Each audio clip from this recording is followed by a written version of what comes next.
नहीं जो कुछ है गुरु तोर, तेरा तुझ पे शोभता क्या लागत प्रभु मोर। तीन लोक नौखंड में गुरते बरान को करता करे ना कर सके, गुरु करे से हो। यह तन विष की बेलरी गुरु अमृत की खान, शीश दिए जो गुरु मिले तो भी साष्ट जान। श्री सद्गुरु महाराज की जय। प्रार्थना सुमन्य अनंत श्री विभूषित संत सद्गुरु महाराज के चरण कमलों में असंख्य संख्य बार नमन है। अपने निवास स्थान में विराजमान आचार्य श्री स्वामी पूर्ण चेतन जी महाराज के चरण कमलों में कोटि कोटि नमन है। मैंने पे विराजमान स्वामी जगन्नाथ जी महाराज के चरण कमलों में कोटि सा नमन, नरेश बाबा के चरण कमलों में कोटि कोटि नमन, एवं दादाजी के चरण कमलों में कोटि सा नमन, घनश्याम बाबा के चरण कमलों में कोटि सा नमन। सत्संग प्रेमी महान भावों एवं माता और बहनों सभी की चरण कमलों में इस दास का बारंबार नमन है। भजन के माध्यम से सत्संग का कार्यक्रम आरंभ हुए। उनके उपरांत संत स्तुति एवं गुरु विनती गायन किए गए। उनके उपरांत पवित्र ग्रंथ रामचरितमानस सार सदिक बालकांड से पाठ सुनाया गया। गुरु की विशेषता, कैसे गुरु प्रकट होते हैं शिष्य पर, ये विशेषता बतलाए गए हैं कि राम भगति जहां सुर सरी धारा, सरस ब्रह्म विचार प्रचारा, कलि मलि निषेध मैं कल मलि हरणी, अकरम कथा रवि नंदन बनी। इस भगवान के मतलब कहते हैं सुनि समझहि जन मुदित मन, मज्जहि अति अनुराग, लही चार फल छद तनु साधु समाज प्रिया। जो साधु समाज में आनंद मन से सुनकर समझते हैं, वे मानो प्रयाग में अधिक प्रेम के साथ स्नान कर रहे हैं। उसको प्रयाग जाने का कोई जरूरत नहीं है। प्रयाग जब जाते हैं लोग, काशी प्रयाग कहते हैं, वहां सरस्वती की धारा है, गंगा जमुना सरस्वती तीनों धारा बह रही है। लेकिन कहते हैं महापुरुष ने कि वहां जाने के बाद जब मेला लगते हैं ना, तो वहां जब जाते हैं नहाने के लिए, तो जो सामान रहते हैं किनारे पर रख करके जाना पड़ता है, नाव पर चढ़ करके बीच में ले जाते हैं, लगे रहते हैं नाव। कहते हैं चलो आपको वहां गंगा जमुना सरस्वती की धारा पर नहाने के लिए नाव पर चढ़ा के ले जाते हैं। लेकिन वहां जाने के बाद नहा लेते हैं, बीच में उतार देते हैं, कहते हैं यही सरस्वती की धारा है।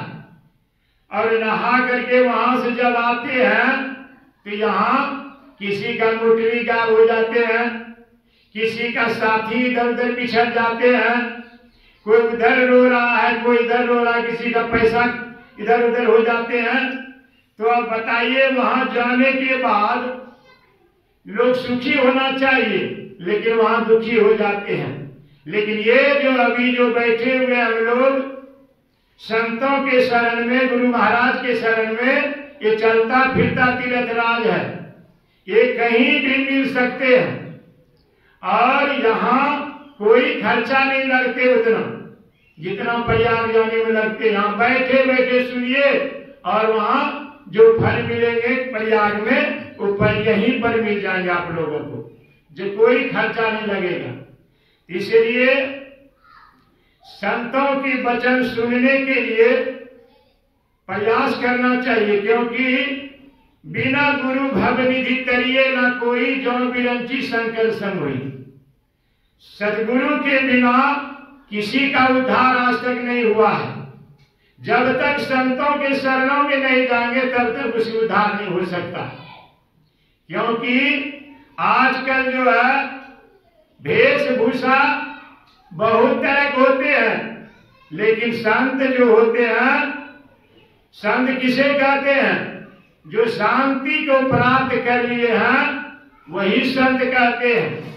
और उनके शरण में जब जाएंगे तब आपका उद्धार हो जाएगा और उद्धार सुद्धार सब कुछ हो जाएंगे। इसलिए सबको जाना चाहिए। कर्म अच्छे अच्छे करने के लिए बताते हैं, वहां किस तरह जिएंगे सब कुछ बताते हैं सदगुरु ने। एक बार वेद व्यास जी के लड़का सुखदेव मुनि बच्चे से बहुत विद्वान थे और ग्रंथ पढ़ करके जब आए घर तो वेद व्यास जी ने सोचे कि सब कुछ तो ये जान लिया, लेकिन ये गृहस्थी लाइन का नहीं जाने, इसलिए इसको भेजना चाहिए। वहां कहाँ भेज दिए? राजा जनक जी के पास। राजा जनक जी के पास भेज दिए और दरमान जो थे दरवाजे पर खड़ा, उसको कहते हैं कि जाके आप लोग कहिए कि व्यास देव जी के लड़का सुखदेव मुनि आए हुए हैं। वहां जैसे खबर देते हैं, कहते हैं दरमान को कहिए वहीं ठहरा रहने के लिए। अब वहां ठहरा रह गए, 7 दिन तक वहां खड़े रह गए। तब जाकर के 7वां दिन बुलाए यहाँ। और जब बुलाए वहां तो कहते हैं रसोइये को कि पहले इसको भोजन कराओ। 7 दिन खड़े रह गए और कोई खाना पीना नहीं मिले, नहीं कहीं गए, वही जगह खड़ा रह गए। तब उसको बुलाए। अब बुलाने के बाद कहते इसको भोजन दीजिए। तो भोजन देने के बाद रसोइये से कह दिए कि इसको उस जगह भोजन खिलाना है कि जहां टूटी छत हो, और उस जगह पर एक पतली डोरी में पत्थर लटका देना। अब पत्थर लटका देना और उसी जगह खाने के लिए देना। तो वही काम किए रसोइये ने, जहां छत टूटी हुई थी वहीं जाकर के उसको दिए भोजन करने के लिए, और एक डोरी में पत्थर लटका दिए। जैसे भोजन मिला करके अभी वो कोर उठाना था, उसी टाइम रसोइये ने कहते हैं ठहरिए, अभी ऊपर देख लीजिए। ऊपर जैसे देखते हैं कि वो पत्थर कहते गिरने वाला है। जैसे पत्थर देखे, भूखे थे 7 दिन का, वो फटाफट खा लिए, भोजन कर लिए। वो स्वाद नहीं देखे, भोजन कर लिए। अब भोजन करने के बाद उसको क्या किए? हाथ में कटोरी दे दिए और उसमें पानी दे दिए, हाथ को बांध भी दिए। कहे कि इसको बाजार घुमा के ले आओ। तो बाजार घुमाने के जब गए तो बेचारे तो वहां तो कटोरा पर ध्यान है, उसको कह दिए कि अगर एक बूंद अगर पानी गिर जाएगा तो इसको गला उतार देना। अब डर के मारे वो कटोरा पर से ध्यान इधर उधर नहीं जा रहे हैं, वही है। अब वहीं जब है हौली हौली आस्ते आस्ते पूरी बाजार घूम के आ गए, एक भी बूंद पानी नहीं गिरने दिए। तब जब आए तो बगल में बैठाए और उनको पूछते हैं कि आप भोजन जो किए कैसा स्वाद लगा? कहता महाराज स्वाद क्या बताऊं, अरे मेरा तो यहाँ ध्यान था ऊपर वहां जो छत में लटका हुआ था पत्थर, वो गिरने का डर था, मैं स्वाद क्या देखना, मैं तो भोजन कर लिए फटाफट। तब जा करके कहा अच्छा तो बाजार घूम के देखे आ गए? कहा बाजार का कुछ नहीं देखे, कैसे दुकान था कैसे क्या था हम कुछ नहीं देखे, हम सीधा घूम करके चले आए, क्योंकि अगर इधर उधर देते पानी गिरता तो मेरा गला उतर जाता। इसीलिए कहा अच्छा, कहा यही दीक्षा हुआ शिक्षा हुआ। तो कहते हैं मैं समझे नहीं, तो उसको समझा दिए, कहा कि स्वाद नहीं देखना है, भक्ति भजन करना है तो स्वाद नहीं देखना है, और भोजन को जो खाना है उसमें भी स्वाद नहीं देखता, साधु जो स्वाद नहीं देखते हैं, जो मिलते हैं रुखे सूखे वो खा करके अपना भक्ति करते हैं। यही गुरु महाराज ने बताते हैं उसको भजन भेद कि तमाम में रहो, उसको कहा तमाम में रहो, स्वाद नहीं देखना है। ऐसे बाजार घूम के आगे बाजार में मन लगने ही लगाए और चले आए, यहाँ उसी तरह रहना है संसार में। तो सभी भक्ति करने वाले जितने भी हैं गुरु महाराज ने समझा दिए हैं, तो उस तरह अगर करोगे तब तो गुरु का भी सेवा हो रहे हैं। जैसे समझा दिए गुरु महाराज ने उस तरह अगर चलेंगे तब तक उनका सेवा हो रहा है, सत्कार हो रहा है। और गुरु जो होते हैं, गुरु अच्छे से अच्छे रास्ते पर ले आते हैं, चाहे बिगड़े हुए क्यों ना हो, अगर गुरु के पास आ जाएंगे तो उसको सुधार देते हैं। जैसे देख लीजिए रत्नाकर को गुरु मतलब मिले थे कौन? तो नारद भगवान। उसने उसको सुधार दिए, कितना मतलब ये कहते हैं कि 80 मन जन्म हो गया था जमा, हड्डी का पहाड़ लग गया था, लेकिन संत के संग करने से रंग लग गया कितना। तो संत के संग करना बहुत जरूरी होते हैं, क्योंकि उसमें जो गुण है और संसार में गुण नहीं है। संसार का मार्ग जो है वो कामी पुरुषों का है, और साधु पुरुषों का जो मार्ग है वो मोक्ष में पहुंचाने वाला है। इसलिए भक्ति भेद करना चाहिए, भक्ति भजन अच्छे ढंग से। और अभी जो आप लोग जो सुन रहे हैं, कहते हैं कर्म कथा का जो प्रचार होते हैं वो जमुना की धारा है, और ब्रह्म का विचार का जो प्रचार होते हैं वो सरस्वती की धारा है, और कहते हैं राम भक्ति का जो प्रचार होते हैं वो गंगा जी की धारा है।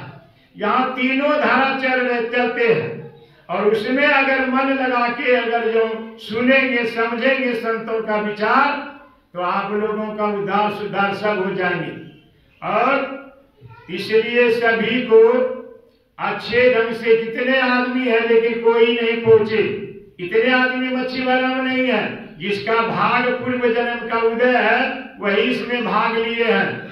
यहाँ जो गुरु महाराज बतला दिए हैं भक्ति करने के लिए, तो कैसे घर में कर रहे हैं नहीं कर रहे हैं, स्वामी जी ने साल में ये लगाते हैं ध्यान अभ्यास का, और देखते हैं इसमें कि कितना घर में करते हैं भक्ति।